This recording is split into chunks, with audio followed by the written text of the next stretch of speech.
last night. What a game Monday night in Jacksonville. Clearly, we kicked it off with all of our great We've heard more there. Duvals in the last 6 months because of Liam Cohen's not great Duval and obviously being 4-1. You know what? It didn't matter. He wasn't great at the Duval. He's a pretty great coach. Dan, Mina, Marcus Spears is here as well. Tons of reaction to that game coming. We're going to get to it. There's the wave. That means we can officially start. We have breaking news. The Bengals are trading for Joe Flacco. Cincinnati gives up a 5th-round pick and gets a 6th-rounder and the quarterback for the Browns. Flacco is Cincinnati's quarterback until Joe Burrow can return from his turf toe injury. I'll be completely honest here. When this happened, we had some interesting reactions texting each other. Dan, what do you think of this move? We'll start with you. Why? Why, if you're the Bengals, with that offensive line, this offensive line has been bad for years. It still is bad. It's been mitigated by Joe Burrow. Joe Flacco is not going to be the person to overshadow that.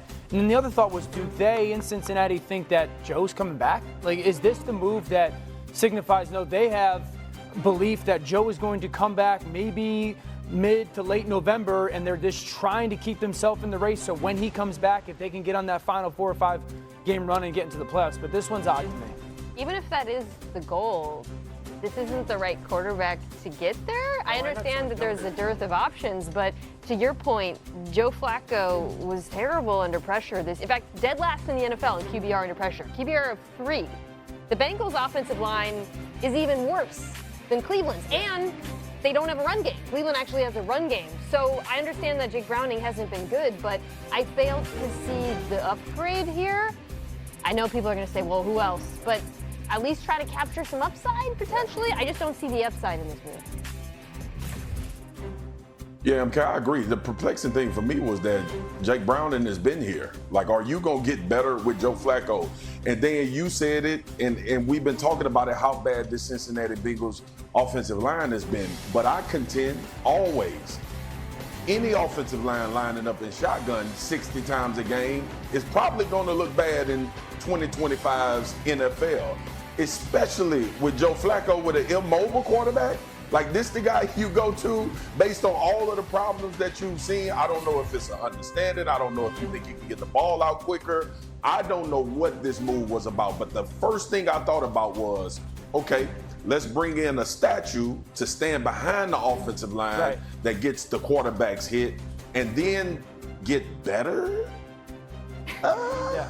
I don't know why it's not a younger, more athletic option. Now, maybe they did. In their defense, maybe they made some calls for a younger player that's maybe a little bit more athletic to try to mitigate it. But this move doesn't feel like it's a upgrade remotely from Jake Browning. I know Jake Browning's turned the football over, but at least he's way more mobile.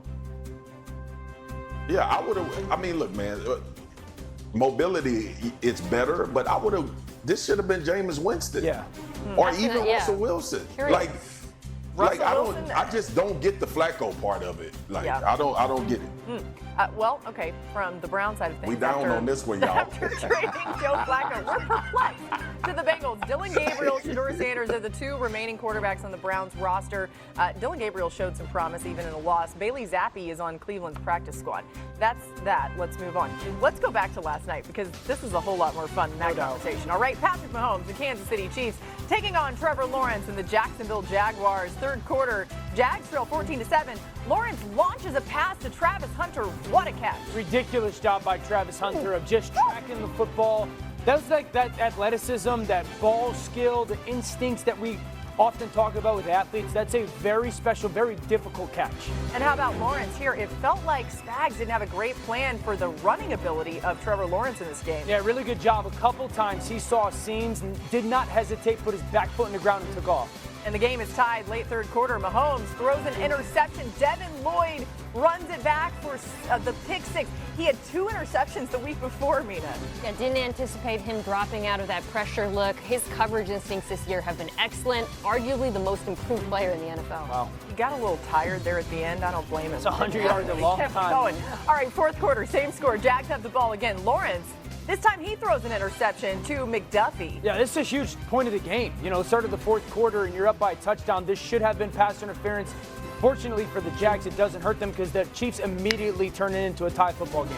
So it's tied 21-21, under 2 minutes to play. Chiefs on the 2-yard line. Mahomes Sends it deep down the sideline to Hollywood Brown, and that's a gain of 20 yards. Spectacular catch. Yeah, we saw a couple plus plays by Patrick Mahomes last night, and Hollywood Brown had a couple moments on the sidelines that were good, and then Kareem Hunt punches it in, they take the lead. Yeah, so now Trevor Lawrence, he's got to make something happen right here. A minute left to play. Lawrence to Brian Thomas Jr., who hadn't been super involved in this offense, and that play mattered big time. One of the best throws of Trevor Lawrence's career. Agree. Right there. So impressive and such a big moment. And then Trevor Lawrence right there. Ooh, it seems like an interception to Brian Cook. The entire stadium lost its breath, but ends up being called for pass interference. And then this is the craziest play you're going to see in quite some time. Lawrence gets stepped on. He falls down. He gets back up again. It didn't matter. He said that was just how they drew it up, kind of, but not really. Look, I've had that been stepped on many a times before. Honestly, that's a great play by Trevor Lawrence. Wait, what were you thinking watching this? Did you think this had any chance? God, no. I thought it was like, oh my gosh, this is going to be awful ending. Oh, I'm calling it Trevor Dufall. with me after the game. Dufall. Just panic, sheer panic on the ground, we didn't have any timeouts, got stepped on coming out, and I was like, I got to get up, and I was just going to throw it out of bounds to stop the clock, and then there was really no one around me, so went and made a play. Much we do. It's truly the most pretty thing in the world. But guess what, man? Guess what? Guess what? I'm so proud of the way you compete. And I'm so proud to be your coach. So proud to be your coach. Great job. Trevor Lawrence, get us a break.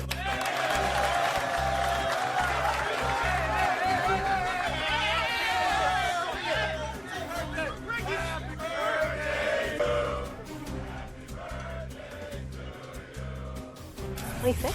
Yeah, he turned 26. Trevor said he had a lot of cake waiting for him at home. Super young. It's a good reminder, right? It feels like he's been in the league for a long time, and he has in some ways. But 4-1, the Jaguars off to their best start since 2007. They've been doing their work in the trenches. Jacksonville ranks 3rd in pass blocking, 2nd in run blocking this season, and their +8 turnover differential leads the NFL. Last season, the Jags were -15 in turnover differential, 4th worst in the league. It was interesting, too. They did not have their starting center for a large majority of the game. Robert Hainsey went down, and put the quarterback under center, run the football, have a little play action, a little balance through offense, goes a long way. what did you see from Trevor Lawrence specifically last night? Honest question, when was the last time the Jaguars won a football game because of Trevor Lawrence? Because of his performance. 2023? A while. Last night was the first time in a long time I feel like he played with edge, he played with attitude, he played with confidence and moxie. I go back to that interaction with him and Liam Cohen on the sideline in the Bengals game and what was it and whatnot. And for feels years now, we've been begging Trevor Lawrence, don't be so robotic. You're a freak athlete. Take off with your legs and be impactful to the game. That's the story of the game. I think it's the story of the moment last night heading for the rest of the season. That this was the first time he played with attitude and edge, and you saw it with his decision making and him taking off with his legs. And then that lead